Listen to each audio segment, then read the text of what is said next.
Welcome to the Journey of a Singer with me, your host, Nick Pritchard. This is the podcast where we dive into the fascinating and unique journeys of those individuals within the creative industry. In today's podcast, I've taken it right back to where I started my journey as a singer on the streets of London.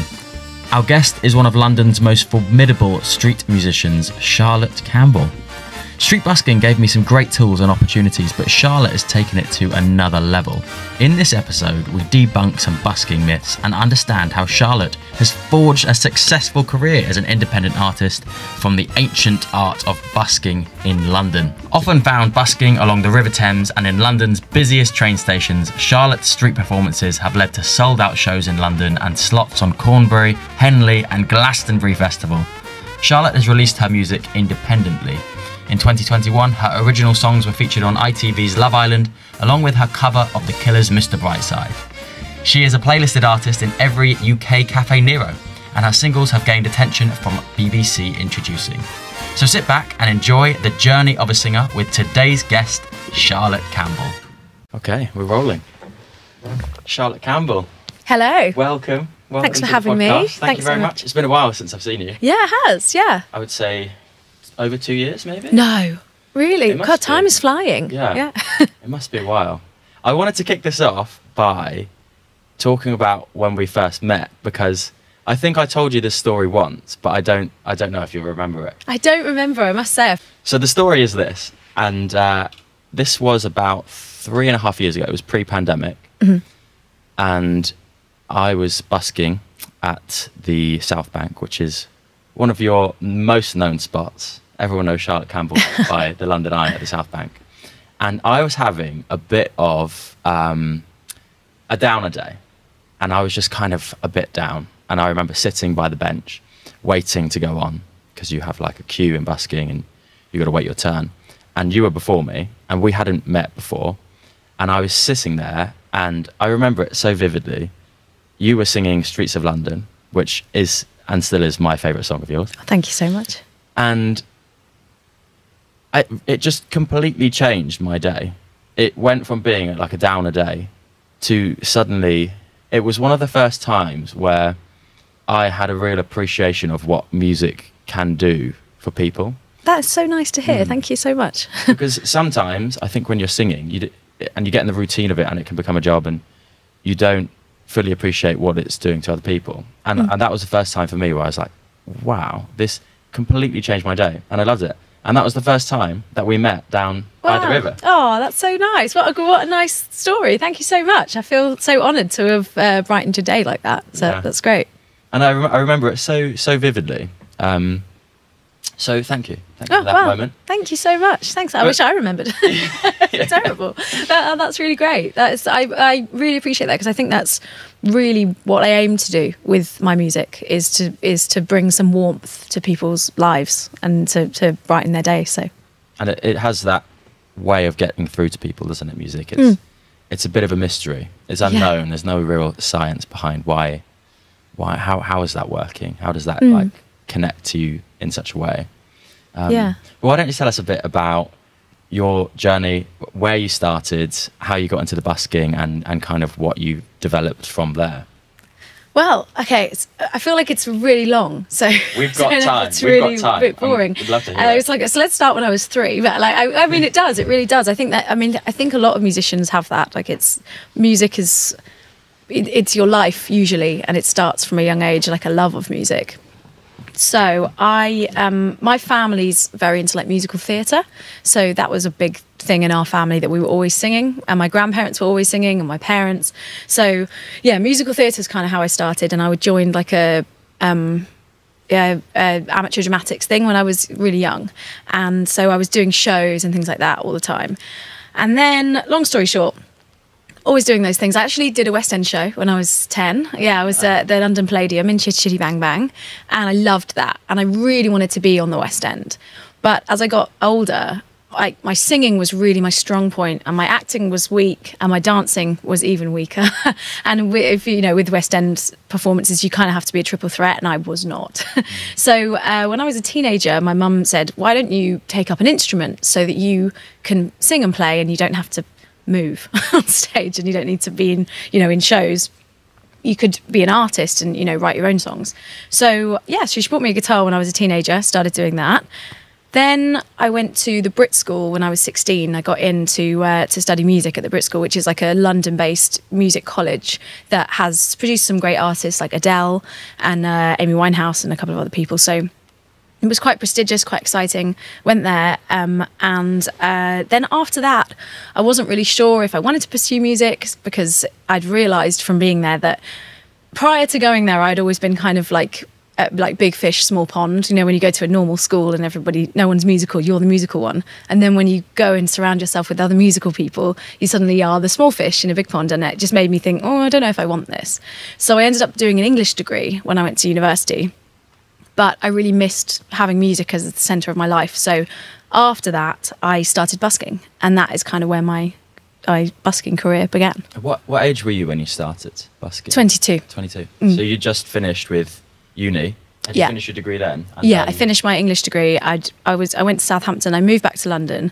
And yeah, I just started busking mostly because a lot of my friends had moved away. So I moved back to London. I felt a bit lonely and a bit lost. Yeah. So I started to do it to try and meet new people. I thought I might meet some other musicians, meet, you know, people who were walking by and, you know, strike up conversations about music. And I just thought it would be a great way to share my music with people and connect. And that's why I started. And at the time, did you think it was going to be more of a long-term thing? Did you have a plan with it, or was Not at all, no. It was kind of just the thing I was going to do for the summer, actually, because I was going to go and do a teaching degree. So this was like in the summer in between. I thought I'll just do this to try and, you know, maybe make a bit of money, maybe make some friends, maybe make some connections. And yeah, and then I entered a competition for buskers that summer, and I won a scholarship to study music at the Institute of Contemporary Music. So I didn't do the teaching degree, and I went back to uni and did a songwriting degree at ICMP. And so I won that. So I got to do that, which was a real honour. And then so while I was doing that, on the side, I was always busking and still playing and gigging, and yeah, so it kind of it bought me a little bit of time to figure out what I was doing with busking, and I ended up just doing it full time and making it my full time thing. I've got so many questions where we can branch into, but at the time when you started busking, did you think that it was going to be financially viable? Were you aware that it was possible to do? No, I wasn't. I really wasn't. And it sounds so it probably sounds like a lie, but I really didn't think about the money. I genuinely wanted to share my music with people. And, you know, I had CDs and I was giving them away for free. I was saying, just take them. I really wasn't trying to make any money, and I was also working in a pub. So I would busk in the day, and then I would pack up my stuff and go and pour pints in the evening. And it wasn't until I started to do the maths on it, I realised that I was making more money in the day busking than I was at my pub job, that I thought, oh, there is something in this. Like if I play my cards right, I could make a living from doing this. It's funny because what you're saying is really relatable. It's exactly what I did when I finished university, and it's a slightly different story, but I was also doing like waiting work, and I figured hour per hour that the busking was way better. And I think it's fair to say that there's a misconception about buskers. Definitely, yeah. Also how much they earn, what they do. Part of that, would you agree, comes from the varying levels of buskers. So you do get some, like yourself, at the top end, you can make a living out of this and you can make a music career out of it. And then right at the other end, you can literally have homeless people that are playing very badly an instrument and expecting people to throw loose change in. Do you want to kind of talk about the difference here? Because yeah, I mean, and also non-homeless people who are just very poor, you know, don't have any musical skill.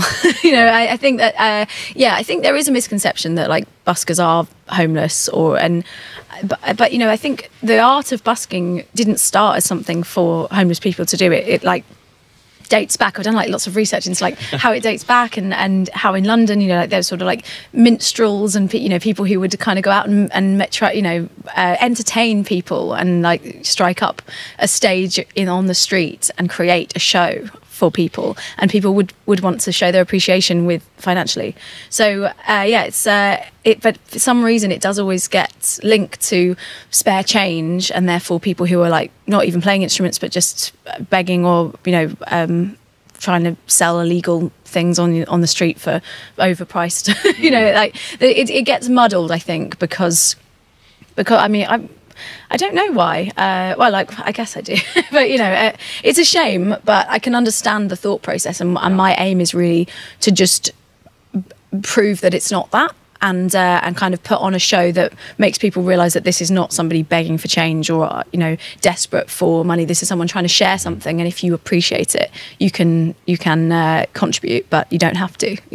I saw a great quote that you put at the start of your music video for Streets of London. I'll just read it out. It's Amanda Palmer. I'll read it here because I think that ties in nicely to what you're saying there.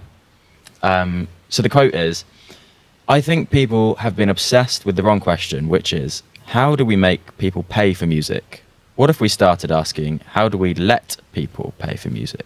Amanda Palmer. I feel like that is like an ethos that I've tried to carry through with my music is that the music industry is really strange at the moment because of the way with streaming and things like that, and people don't sort of value music in the same way that they used to when they would like buy a CD. But that doesn't mean that they don't want to pay for music. They just want to pay for it in a different way. And for me, busking is giving them that opportunity to pay for it. And I really like that it's optional, that you can watch the show and not pay for it, or if you did like it, you can show your appreciation. And on that note, there's now different ways that you can donate, tip, pay for Busker's performances. So you've got the card reader. Yep. And has that been a game changer for you? Yeah, it has. It really, really has. So I use I'm not a sponsor, but maybe I won't say the name of it. So you don't have to cut it or anything. But I use a card reader, so I can take contactless payments. And I also have a QR code as well that people have been using. I feel like when I first got the card reader, especially in 2017, people were genuinely laughing at me. Yeah. People were like pointing and laughing. But since the pandemic, people are using it so much more. I would say pre-pandemic, it was probably 20% of my tips were on card. And now it's like 50%. 50-50. Yeah. Does it change? Because are you still predominantly doing By the London Eye? Because that is like what we associate you with. I love that spot. So I usually play on the South Bank under the London Eye, and it's lovely. It's it's very touristy, but it's also very family friendly, and it's also quite romantic. So you get all different types of people walking along there, and I really like that because I like to play a really vast repertoire of things. So kids songs and romantic songs and love songs and popular songs, and so I really like that spot. But I also play on the tubes as well. So I do a lot on the London Underground. But I would say London is really my thing. It's really my base of what I do, And it comes across like you're genuinely passionate about the busking. In terms of your brand, and even so far as like on your website and how you advertise and portray yourself, it comes across that you really enjoy what you do. Obviously because it's music and you love the music, but also the busking element of it that you definitely really enjoy. And it's interesting because I don't know there's many other buskers that have been able to create such a strong brand and image and career that revolves so well around busking. I know a lot of buskers that try and sort of use the busking and then they want to do more of something else, and they want to move on, or they want to do something different. But for you, I feel like you've really capitalized on that brand, and people love it. People love you as that South Bank singer, which is what they think of when they see your CDs and and I'm really proud of that actually, because it's quite an iconic part of London, like around the London Eye and the South Bank, and to be part of people's experience of London, and like when they think of the South Bank they think of me, is like I'm really pleased that that's happened. And it wasn't really something that I thought about. I didn't think, it's funny because it is my brand. You're right. It really is. But it feels funny to say that, because I think what people like about seeing me there is that it's quite stripped down. You can't really hide behind much when you're busking. So there's an authenticity to that, and to people seeing you live and just seeing you play the guitar and sing, and that is it. That's everything that they, you're not hiding behind anything. So I think then for it to be my brand almost feels like it takes some of the authenticity away, but it has become a big part of me and my identity as a musician. And I guess what I feel mostly for that is just a gratitude to it and what it's brought into my life and how I've been able to make a living from that. I've heard a lot of buskers say that the best fans are from the busking. Yeah, well. yeah. And you've been able to cultivate a great fan base from that. Yeah, I've built quite a fan base online, and then that does translate to streams and like following me on social media and coming to gigs away from the South Bank, which is what I intend. And I think when I first started as well as not realizing that it would become such a big part of me and my musical journey, I mostly wanted to share my music so that people would follow me and then maybe come to my gigs elsewhere. And then slowly the gigs started to become the South Bank itself, and I started to post when I was there rather than posting, I'm going to be playing a gig this weekend. I often will put, like, pretty much every day post, I'm on the South Bank today at this time, and people will come especially to see me there, which is quite cool. So it's like a show of its own. I'm doing like a gig every single day that people can come to. No, it's impressive how you've managed to do that, and like you say, now when you put on a show elsewhere, you've got that audience that have already been following you and are committed to following you.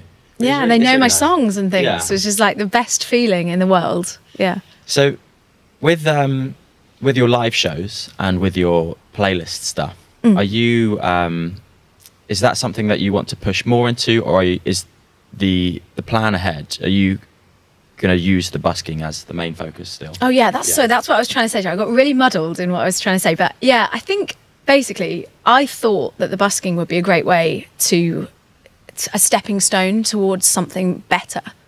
And I didn't realise how much I would love busking itself and actually really enjoy doing it, and actually sometimes enjoy it more than playing a gig or it being in the studio and recording and stuff like that. So it kind of has become something that I don't want to give up. It's like I don't want it to be a stepping stone so that like one day I don't have to do it anymore, because I genuinely enjoy it so much. I love doing it. I know I can completely relate to that. I think the way to describe it for me was I've never felt so free. Yeah. It's that you're standing in the middle of London, people, hundreds, thousands of people are going past you, and you feel so free. You don't have anyone telling you what to do.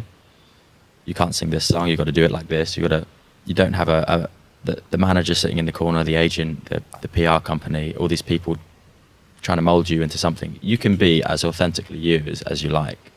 And that's something that I often miss, that element of it.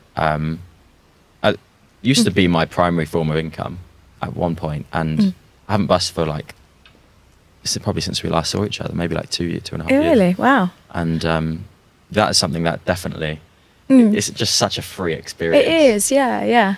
Would you recommend it to someone that wants to get into the music industry? How would they start? What would they go about doing? I don't know. It's a funny thing, because I think as well as some of like the negative connotations of busking from just like the general public, there's also a little bit of a negative connotation sometimes in the music industry.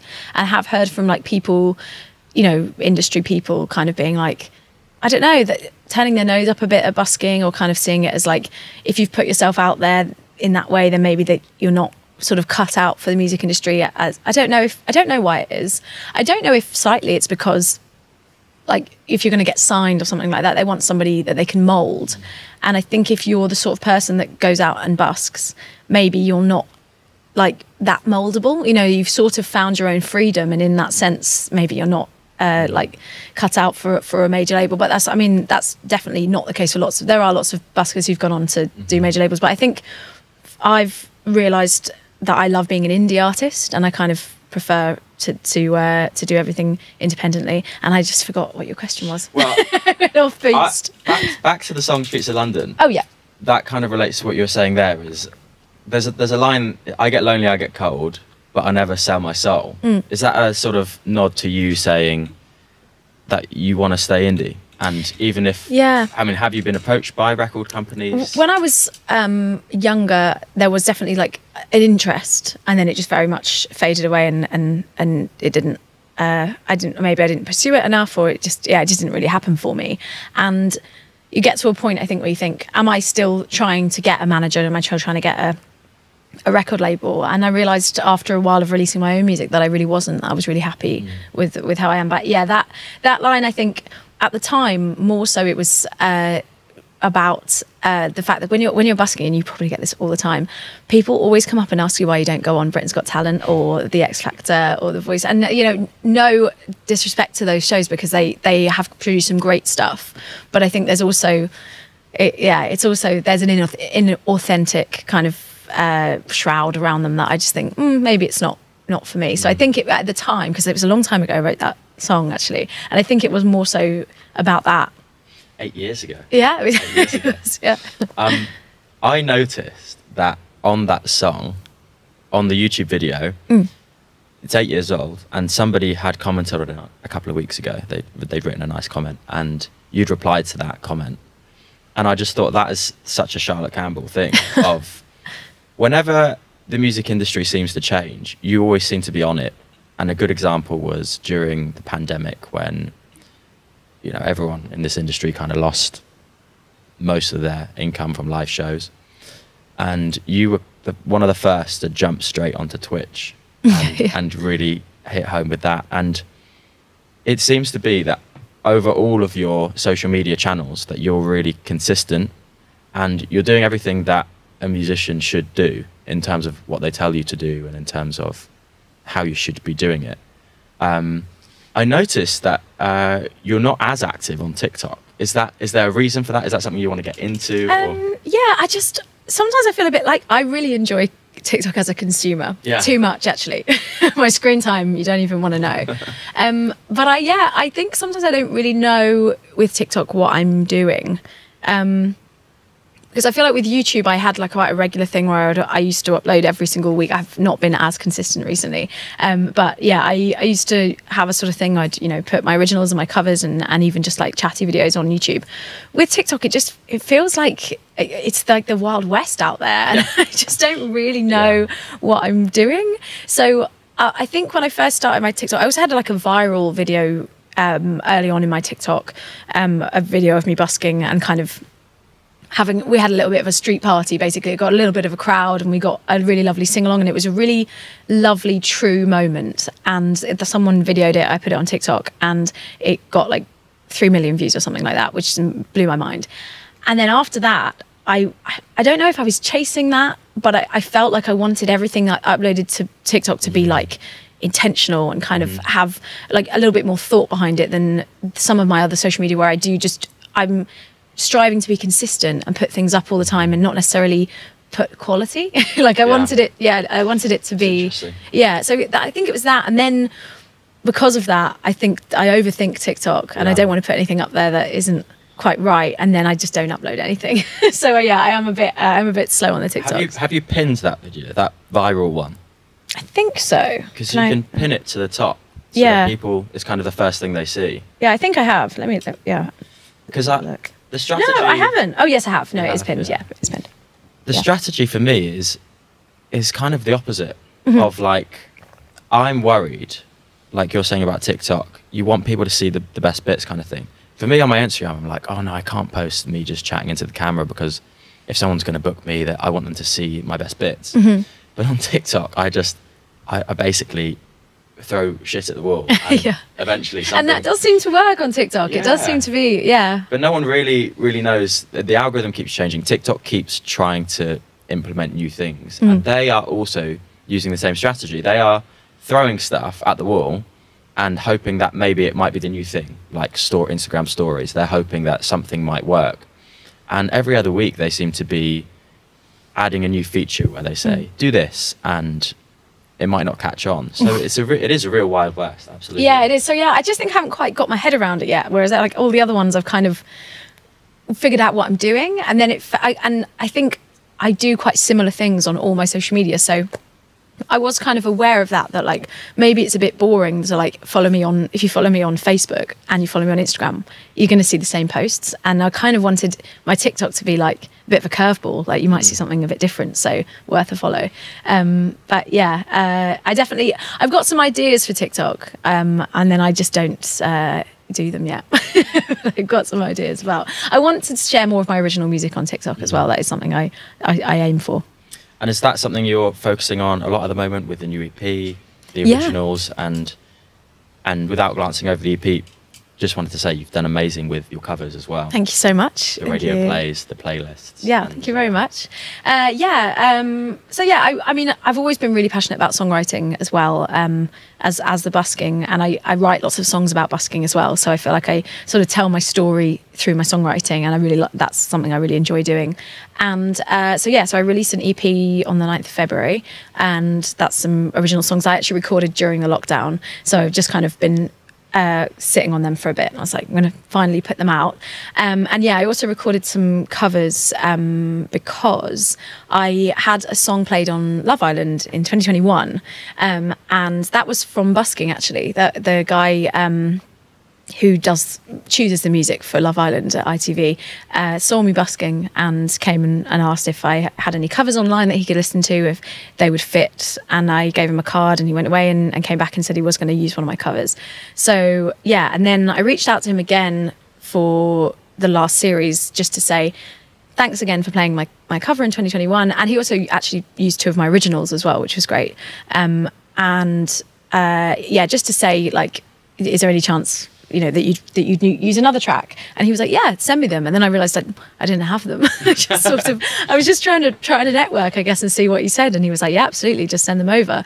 So then I recorded some covers and managed to get them recorded and released. And then they used one of my recent covers, which came out last week, on the most recent season of Love Island as well. So that's also helped with playlisting for some of my covers for Love Island playlists and various other ones. You're a regular now. I am, yeah. You're the go-to. I remember when your Mr. Brightside came onto Love Island, and that was a big moment for you. Yeah. And I remember you sharing it on social media. There was a bit of, I want to say, ag that went along with that as well. And I specifically remember having a chat over social media about a certain BBC presenter who we shall name. Yeah. Greg James? No, sorry. Nick Grimshaw. Nick Grimshaw, wrong one. Yeah. Nick Grimshaw, and I won't go into sort of like having a go at Nick Grimshaw, but it was just unnecessary. Yeah, I think people have gotten really good at just tweeting things for the sake of it and not really thinking about the fact that there might be someone behind it. And so I think in his defense, not to give him too much defense, but I think he sort of tweeted something kind of thinking this is a funny thing to say, and it's also maybe what other people react to this, so this will be funny, and not really considering that that's somebody's song that you're tweeting about. Yeah. So as a bit of background, you were playlisted for your cover of Mr. Brightside on Love Island. Yeah. And Nick Grimshaw posted a tweet which was disrespectful towards your cover. Well, he wasn't a fan. What can you know? Yeah, he wasn't a fan. Can't please them all. And I guess everyone's entitled to opinions and freedom of speech and all of that sort of thing. But as a guy that was a radio presenter, that was a promoter for sort of all these different it was crushing for me. Yeah. It was really crushing. Yeah. It was, obviously as an artist, and I don't really chase the mainstream, but obviously as an artist, you'd really like to have some approval from Radio 1, and then to get a Radio 1 DJ with 2 million followers tweeting that your song makes him want to vomit was pretty harsh. It was pretty harsh. So yeah. And what were you feeling during that period of time? Well, it was sad, really. I feel sad to think about it, because I was so excited. I felt like this is the biggest moment in my career. I was like no, and maybe that, to some people that sounds silly, but to me it was like huge, and it felt like something that I'd worked for, and it had come through busking, which I love so much. So it felt like I felt really vindicated in what I was doing, and I felt really proud of myself, and I was so excited. And I was excited for people to hear it, and I was like hoping that I might get some new fans and people might like it. And then to have that, and it kind of just created a bit of a pile-on where other people were then tweeting me saying that they hated it. People who hadn't even watched Love Island had gone to listen to it specifically, which in both ways. I did also get some nice people who were like, I don't watch Love Island, but I saw this whole thing about your song, so I went to listen to it, and then like people, so I had a couple of people that used the song for their first dance. Like a couple of people said the same thing, that was a song that was important to them, but they didn't know how to incorporate it into their wedding. And then this like new version of it, which was like soft and with a piano, was like perfect for like their first dance and stuff like that. So that was a really positive thing to come from it. And I think it gave the song a lot more attention than it would if it had just been played and no one had noticed it. So to find the positives in it, the fact that he tweeted that also gained me a lot of positive attention, but it definitely brought a lot of negative. Firstly, congratulations. Thank you. It's a great song, and you covered it really nicely. And Thank you. It deserved to be on Love Island.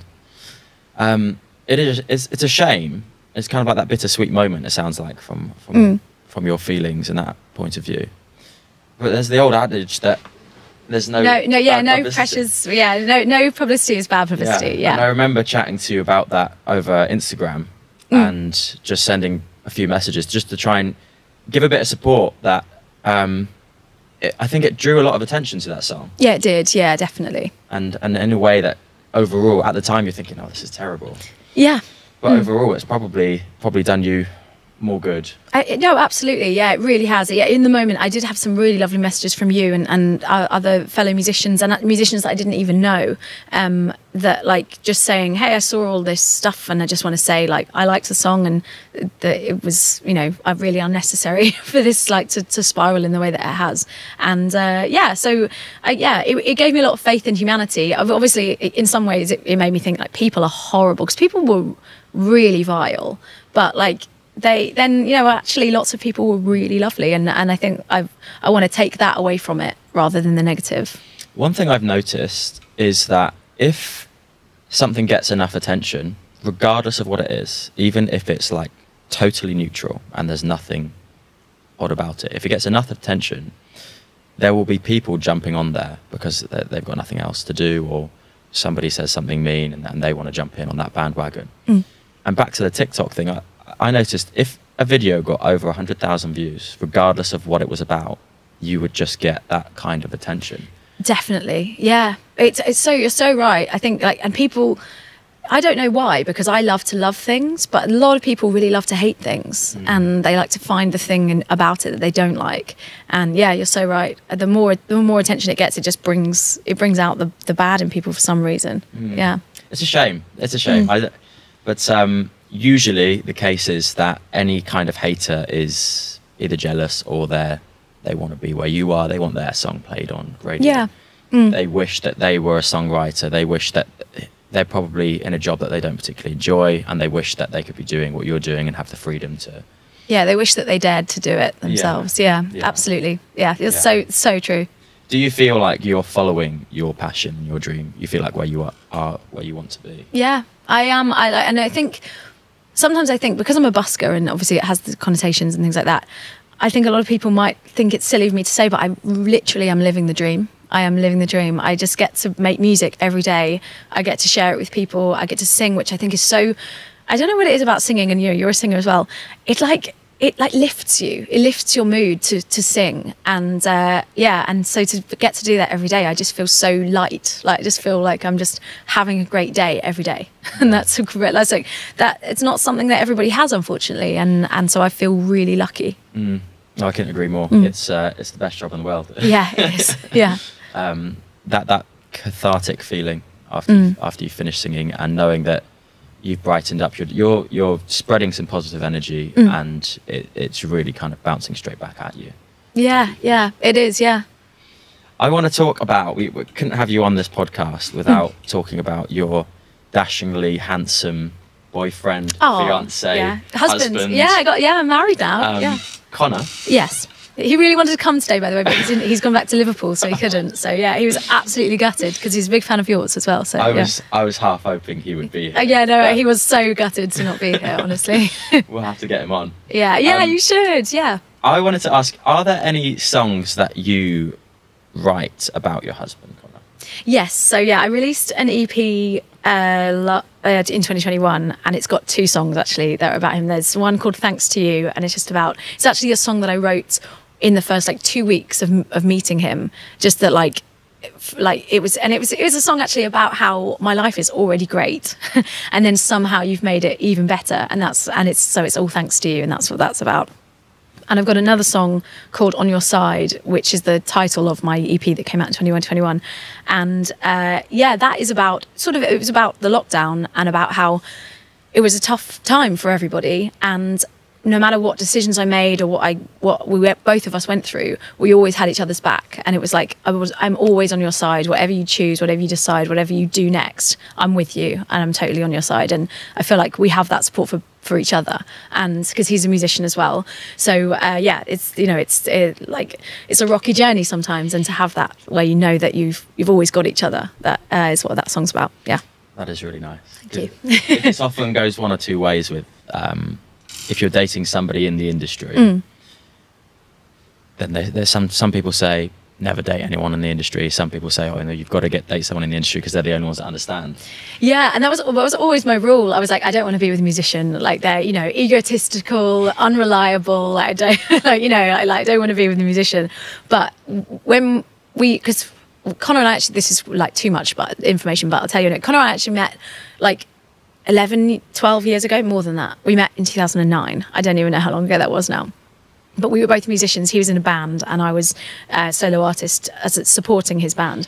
And we met, but we didn't get together until years later. So we stayed in touch. He actually used to ring me every single day on the day that we met over the years. And then we ended up meeting up in London because he's from Liverpool. We met up in London like years later and we just hit it off, and then we've been together ever since. So what was my point? Yeah, when we got together, he wasn't doing music full time. He was actually an ice cream man and children's entertainer in Liverpool, and he moved down to London and got a job managing an ice cream parlour. Which so I was like, it's great because I don't want to date a musician and he's an ice cream man, so that's perfect. And it was perfect as well because an ice cream man and a busker actually make a really good pairing, because we're both busy on a sunny Saturday. We're both busy doing our jobs, and on a rainy Tuesday, he's not selling much ice cream and I'm not doing much busking, so that worked for our schedules.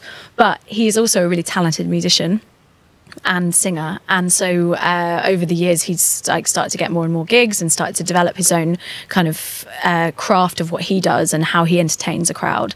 And it's really taken off for him, especially in the last year, and he's just incredibly sought after, busy, talented, wonderful. And and I feel like, even though I didn't want to date a musician, he sort of tricked me because he was initially an ice cream man. Actually, it does work really well dating a fellow musician. He does really understand me and really get what I'm about and why I do things and what my motivation is and what drives me. And so we actually are really well suited, and I'm glad that I've ended up with a musician, even if that was not my intention. You are very well suited. Yeah. He's a lovely guy, and he's a great entertainer. Yeah. As well, I think he's got that skill to really entertain people and engage with people. Not just the singing as well. It's his performance that he puts on. Yeah, he's a showman. He's a showman. Yeah. He is a showman. Yeah. But yeah, I'm really pleased with you guys. Thank you. And congratulations. Thanks so much. I'm looking forward to seeing him soon. Send him my best. I will. My best regards. Yeah. It's a shame we couldn't have him here. Yeah, he'd be good. Yeah, he'd love to come on the podcast sometime. Honestly, Yeah. He's got a lot to say. But I've often wondered with songwriting if it's a skill that you can learn and how much of it is the inspiration of being in the moment. And the reason I wonder this is because you get some 17-year-olds who make some amazing songs, and those are like their best hits, and then they get to the age of whatever, they're still writing, and they're not writing as well as they did when they're 17. And you would think that with a skill, the more you practice it, the more you do, the better you're going to get. But with songwriting, it's a strange one where it's relevant to what's happening in your life, it's relevant to your life experience, but it's also very inspirational. So what are your thoughts on it? That's such a good question, because I think you're right. I think the raw talent and the vulnerability of writing before you know what you're really doing is like unmatchable. And I think then when you craft it, and a lot of people do say that like songwriting is a muscle, and that the more you do it, the better you get at it. And I think there's a bit of both. But I think what it comes down to, mostly for the reason that some of the best songs are written by people who aren't, you know, established songwriters, is the self-awareness and the vulnerability that if you write something and you put it out there and people like it, then you're like, oh wow, that's a surprise. Whereas if you've written songs before, you've put them out, you've crafted it, you start to think, oh, and that would be a really nice songwriting technique there, you know, like I'm gonna implement some of the structure that I understand, and then it starts to, I mean, it comes back to, again, like something that I always hark back to, but like authenticity. And I think you can't fake that. And the more self-awareness that you have about what you're doing, the less you're going to be able to be honest, and the more you know that people will hear it, the less you can be honest. Do you think your songwriting has gotten better as you've written more songs over the years? I think it's two different things. I do think that some of the early songs that I wrote, for some reason, are some of my better songs, and I don't know why, because I've literally studied songwriting at this point. But for some reason it does. I don't know. There's definitely more self-awareness, which I'm trying to like get rid of. So it's actually the last EP that I just put out is a bit more vulnerable, and I wrote about things that I've been trying to write about for a long time, but kind of feel like I don't want to talk about publicly. And then I think, no, I would like to, because I want to be able to write about that, and it's something that I've kind of kept to myself. And first of all, I think it would make for a good song, but also it's something that people might relate to, and it would be powerful for them to be able to hear a song that, you know, that's what people want, is to be able to relate to something and hear their own stories being told. And on your EP, the latest one, the last song on there is Chapters, which talks about kind of going back. That's exactly, what I'm... When you're... What is that period in life that you're referring to? I think back to when I started making music, and the reason I started it, because when I first started busking, but I was writing before that, I wasn't really on social media that much. Like, I did maybe YouTube, but I didn't really care about how many subscribers I had or anything like that. And then I feel like since there's more and more social media out there, the numbers have become such a central part of it, that have found that I've enjoyed putting music out less and less, because I've thought, oh, it's depressing to put it out and then it not reach because algorithms are blocking it, or, you know, or if you're honest, maybe it's just not good enough. And that's a really scary thing. And I used to just write music, and as I say, like, I didn't think about who it was going to reach and who it was going to touch and who it was potentially going to impact. And so to have that too much awareness around my songwriting is, I think, something that's made me a worse songwriter. And so that's kind of what that song is about. It's called Chapters, and it's about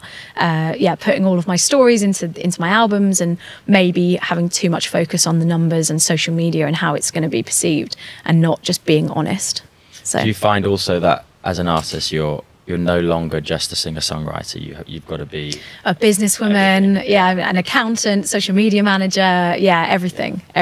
Do you have a manager? Do you have an agent? No, totally independent. Yeah. So when a booking comes through, people are chatting to you directly. Yeah. And I guess that's nice for them, because they know that it's very personable. Yeah. And they can feel like they're chatting directly to the artist. And is that something you want to continue, to stay completely independent, no agent, manager? I think management is something I would be interested in. I think it would be helpful to just not feel like I'm juggling everything. And, you know, I'm a bit of a control freak, and I think for a long time I just thought, no, I want to be in charge of how it's all done, and maybe got some like bitterness or jadedness from the music industry, and was like kind of enjoyed the power of being independent. But I've realised now that there is an element of like, maybe you're just not that good at, you don't have to be good at everything. You know, it's helpful to understand how they all processes work and things like that. But actually getting an expert in who actually knows about, you know, booking venues in different cities and things like that would be quite useful, you know. And is that the main thing in terms of what you'd want to gain from getting a manager, would it be more on the touring side of things? Yeah, I love playing live. I actually really don't enjoy recording. I love songwriting, but I find recording very too introspective. I don't really like looking back at what I'm doing. I like to just move forward. So I think live performance is what I'm most passionate about and what I enjoy. And I think a lot of the time live performance and live music is what connects with people the most, and so that's what I strive for. So yeah, I would like a booking agent or management that could help me with that. I think is something I would be interested in. Well, hopefully someone sees this on TikTok. Specifically a touring manager then would be kind of the best thing. Yeah, because they've got good expertise in knowing certain venues, and you know how many people you're going to bring in certain areas. Like you know that if you do a show in Manchester, you're going to bring a certain amount. If you do a show in London, you'll bring a certain amount. Yeah. And they'll know, okay, this venue's perfect. Yeah, exactly. Yeah. So that's the sort of thing that I just don't have the knowledge on. And I want to have the complete control over everything, but you have to admit sometimes it's not your area of expertise, and maybe someone else would know better. Yeah, it's outsourcing the bits that you're not as good at, and kind of being honest with yourself and saying, well, maybe I'm not as good at this than I am at other things. And there's different examples, like Oprah is famous for kind of doing a lot of it on her own and being very successful at doing that. But yeah, in terms of like a business strategy, outsourcing is a way of like expanding quite quickly, isn't it? Yeah, absolutely. Yeah. Because it's a business. Well, I always view the product as us. So Charlotte Campbell is my product. You've got your brand, and ultimately it's a business, and you've got to market yourself like a business. You've got to find the right people to make that business work, and ultimately you're selling your product, which is your music. Yeah. So what can we expect to see from you in the coming months? What's in the pipeline? We started hosting monthly songwriter nights in a place in Waterloo called Topolsky. So the first Wednesday of every month, I'm hosting songwriters rounds, which is like where you get 3 songwriters on stage at once, and you kind of all tell your stories, and you sing one song at a time, and kind of go round and relate to each other and have conversations surrounding songwriting as well as playing the songs. And yeah, can anyone come to that? Yes, that is. Yeah, so that's the first Wednesday every month. It's £5 on the door, and it's a really nice atmosphere and just like really intimate and cozy and relaxed. I've got another question. Are you still? Have you still got that bike? Yeah. Yeah. Are you getting around with it? Have you got the trailer? Yeah, bike and the trailer. So yeah, I carry all of my busking equipment on this bike and trailer, because I just, like lugging equipment around in London is a real hassle.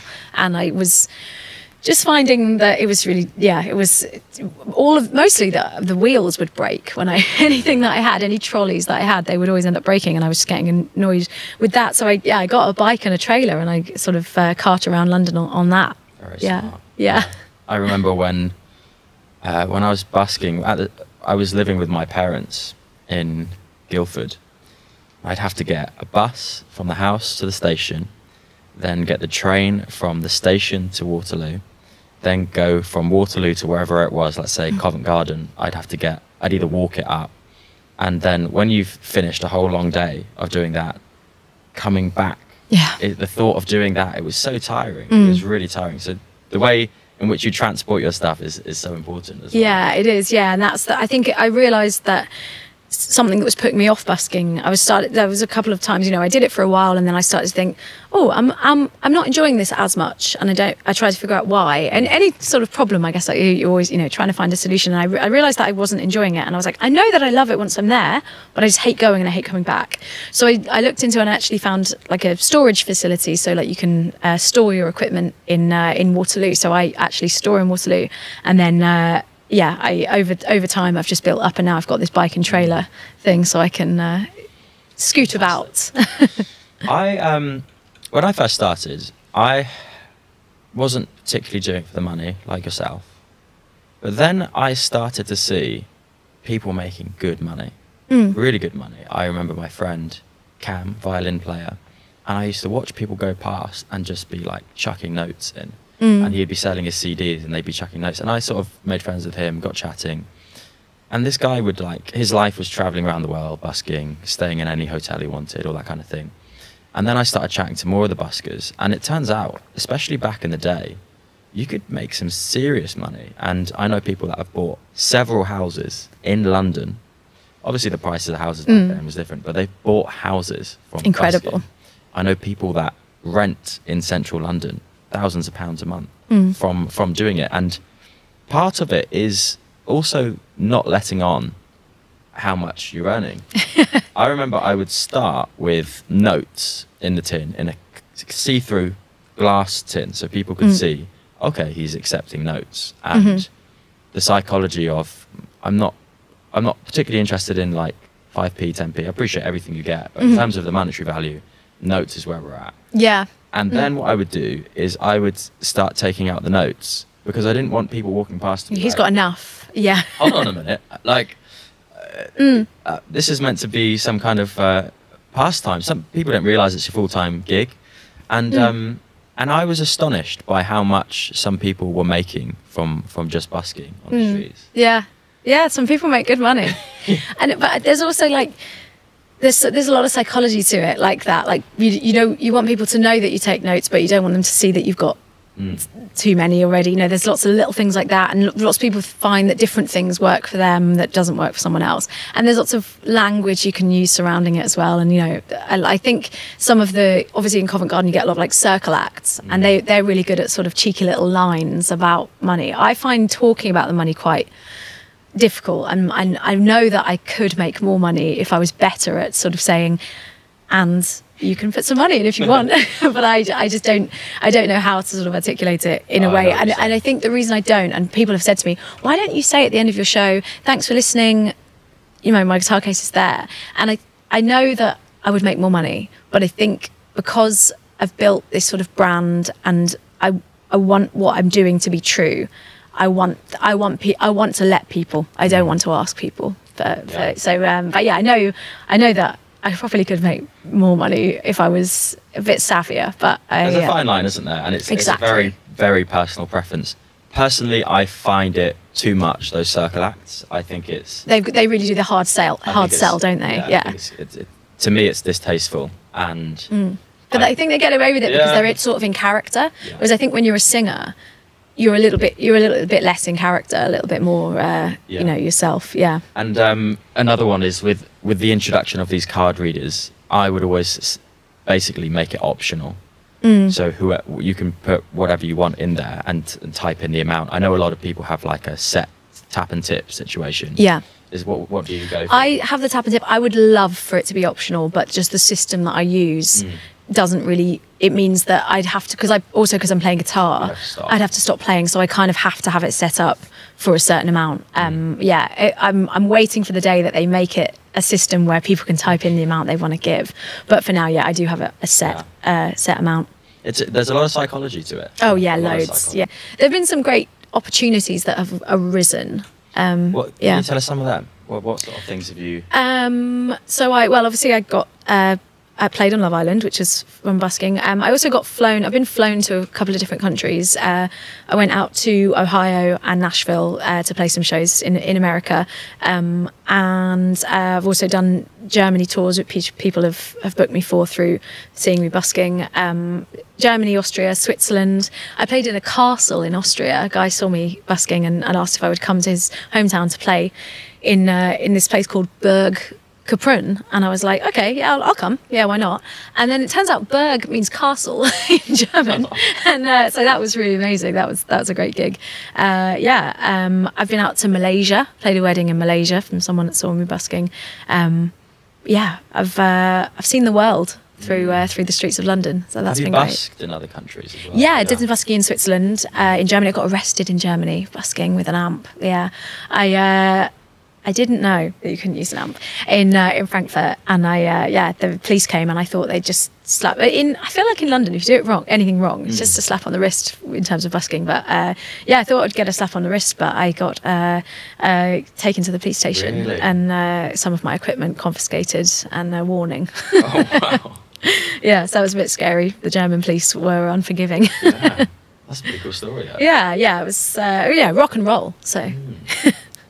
I'm fantastic. And I noticed that you did used to do like a life of a busker type vlog thing. Yeah. Is that something you might consider? Yeah, I would. I would. I think, again, with sort of TikTok, I'd like to do that sort of thing on TikTok. And I just haven't really. I don't know why. I think a lot of the opportunities that have come away from busking have started to get in the way of busking. So I've started to become so busy with other opportunities, which I'm obviously so grateful for, that I still have time for busking, but I don't have time to document it in the same way that I once did, because I used to be the only thing I did was busking. So then in my spare time, I would, you know, set up my camera or edit videos and things like that were about what I do. And now I feel like I'm either busking or I'm gigging somewhere else or I'm sleeping or drinking coffee.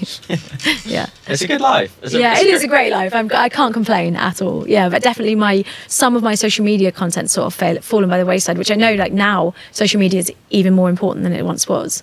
But I think also some of the joy for me has gone from social media. I don't know if it's just become like a bit more clickbaity, and people are a bit more like, you won't believe what, and I just, again, always going back to the authenticity, but it feels like that it's not there for me so much. It doesn't feel like quite as authentic, and I know that I need to play into that. You won't believe what happened next, and I just don't want to do it, and therefore it kind of has taken away some of the excitement for me from creating content for social media, which I hope that to regain. But I just need to. I feel like I'm just observing at the moment, and I'm going to kind of dip back in when I feel like I know what my place is on social media, because it's changed so much even in the last like 2-3 years.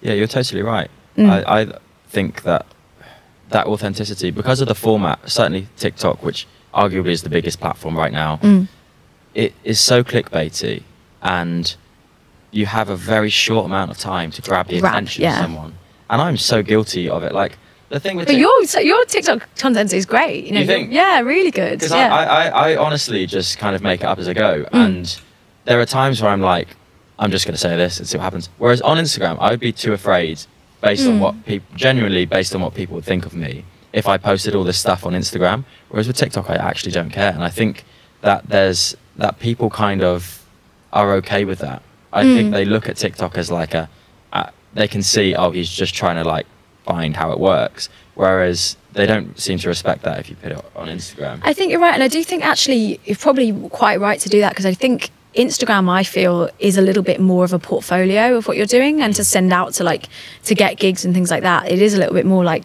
what people might discover you, and might, you know, on a more professional level, whereas TikTok isn't that. So I don't know why I treat TikTok like it needs to be a sort of portfolio, because it's definitely not, because people very rarely go to a profile on TikTok. It's all For You page. So, yeah. And I often find that, to be honest, no one that follows me genuinely is like scrolling through my account. It tends to be the For You page. It just pops up on the For You page, and that gave me a lot of reassurance to do what you want, because it's only going to be new people and the people that follow you. That's true. That's such a good way to look at it. Sorry, the people that follow you. Yeah, the people that follow you are going to do that based on what they've seen on the For You page, really. Yeah. So I'm going wild with it. I'm just going to see what works. That's great. But this kind of format with the cameras and chatting to people seems to be working really well. Oh yeah, I mean, it comes up all the time on my For You page. I love to hear little snippets of podcasts, especially because my attention span very poor, so it's nice to just get a little snippet. But also, as a performer, you've also got to be quite confident. I mean, especially to something like busking. If you can do busking, you can do anything, because you're literally setting up something in the middle of the street with thousands of random people who are going to be judging you. If you can do that, you can do anything. But you do have to have confidence. And how would you say that your confidence over the years has changed? It's funny, because I really don't consider myself a confident person, and I know like people will find that shocking. And I think people I know would be like surprised, but in social situations I'm very shy, and I'm unsure of myself. But yeah, like we've said previously about busking, something about busking makes me feel very free, and I think I'm not so worried about people's judgments and things like that, because I just know that I'm happy, and most people that make a lot of judgments are not happy.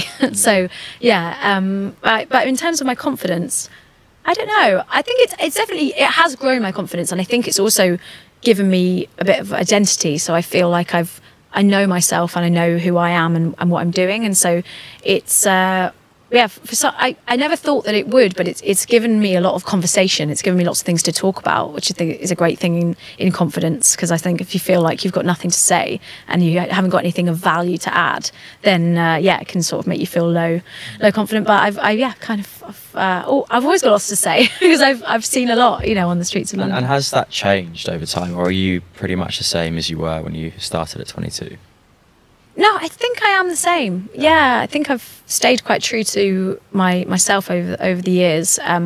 Definitely grown wiser. I'm not so naive, but yeah, in terms of my confidence, yeah, I think I had the biggest confidence I ever had to do is not to start every single day go out and busk, but that first day that you go out busking. I think she must have been a confident girl, that 22-year-old, because I don't know if now I could do that. It's going back to the naivety thing that you're saying about the songwriting. And the awareness, the self-awareness. Maybe at 22 I just didn't have the self-awareness to think about what people would think. You've got nothing to lose. Yeah, there's nothing more dangerous than someone that's got nothing to lose. Yeah, yeah. But it's really nice to see how far you've come as well. Yeah, thank you. I mean, we've known each other for 3 and a bit years, maybe. Yeah. And as with most people in your life, you're not seeing them on a day-to-day, but you're kind of these days seeing each other via social media. Yeah, and you see what they're up to and things like, you feel like you see them regularly. Yeah, I was really surprised when you said earlier, I've not seen you for like 2 years. I was like, I see you all the time. I was like, oh no, just on socials. Yeah. And I think that is the nice, we've got to be careful about giving social media a bad name, because as a musical artist, like, we can now make a full living being an independent artist. The business has changed. It's no longer the case that you have to have a record label, you have to be under management, all these you're the perfect example. You can do what you want and you can live this free life. And a lot of that is credit to social media and online distribution. So I think, we've got to give it its credit as well. Yeah, I think you're right. And I think it's a way for people to connect and not just with like people that you genuinely know, but people discovering my music. I feel like a lot of them feel like they know me as well, and that's a good thing. And it can be a bad thing. There's definitely like a parasocial relationship that is, you have to be careful of, that, you know, people don't really know you and they're only seeing a snippet. But actually, I think people get to see more of the artists that they love and understand them and see what they're really about, and if they actually really want to. Is there anything else you'd like to add to our lovely conversation today? I think we've covered quite a lot. I mean, you've really kind of made this living and career from something that a lot of people don't consider to be possible. And I think that's an inspiration in itself, that not just for people to say, okay, come and be a busker, but these days with social media and online distribution in any industry, you can kind of do it. You can make a living. You don't need something anymore. You don't need someone to get your foot in the door.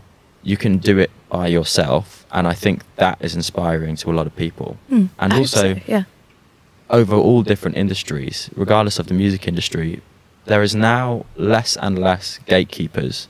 The kind of gatekeepers are having less and less control, and you can kind of start. You look at these like 17, 18-year-olds that are literally running businesses online and making an insane amount of money.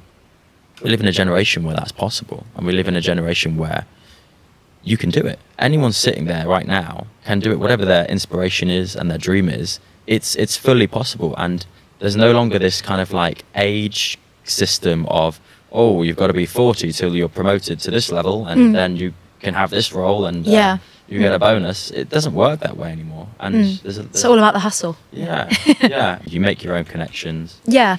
They say that we're only like, used to be 4 people apart from anyone in the world, and they say that's now down to like 2 or 3 because of social media. So. And I think there's so much more opportunity for people, as you say, like to create their own opportunities with through social media, which just wasn't available in the past. So it's an exciting time. The conversation that I have a lot is people talking about the record label, the record industry type thing. And it certainly used to be the case that if you wanted to be a full-time musician, the likelihood is if you want to be doing okay, you want to be doing well, you've got to be under a label, you've got to be releasing the album, doing the tour, that kind of cycle. The game is just totally changed. Yeah. And I don't think people, especially if you're not in the industry, I don't think they realise that as an independent artist now, you can be doing pretty well just on your own. And I think you're a great testament to that. Thank you. Yeah. Even more so the fact that it stemmed from the busking. I just think it's amazing. Thank you so much. Yeah, I feel really. There's a lot of luck, I think, and then a bit of hard work. I think that's the combination for me.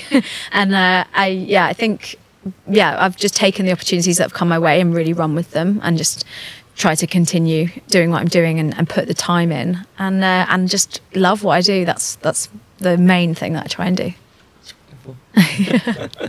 Any closing words from you, Charlotte Campbell? Where can we find you? What Oh yeah, I'm on all the social media. C Campbell Music on Instagram, TikTok, YouTube, Facebook, Twitter, everything. And yeah, I've got lots of music on Spotify, my original music and my covers. Also iTunes, Amazon Music, all those places. Yeah, and I try to reply to all my comments and all my messages if I can. So do say hi, and I really appreciate all of the support. Wonderful. Thank you very much for coming on. Thanks for having me.